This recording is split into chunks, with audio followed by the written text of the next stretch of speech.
Don't shoot him, said the warden. He can't go anywhere. The last thing we need is an investigation.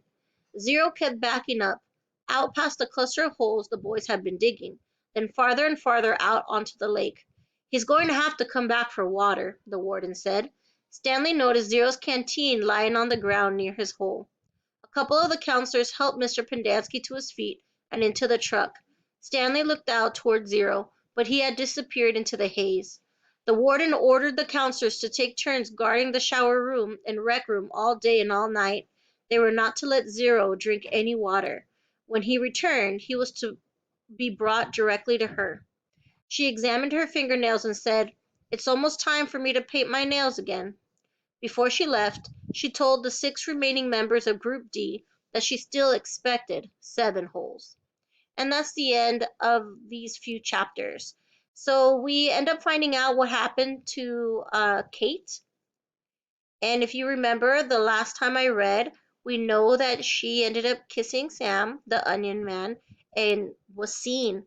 And this was not something okay during this time. So they planned on hanging him for kissing her. And what they did was they ended up trying to run away, and he was still killed. So she was angry, very sad, and very angry over the things that they did to her and to him.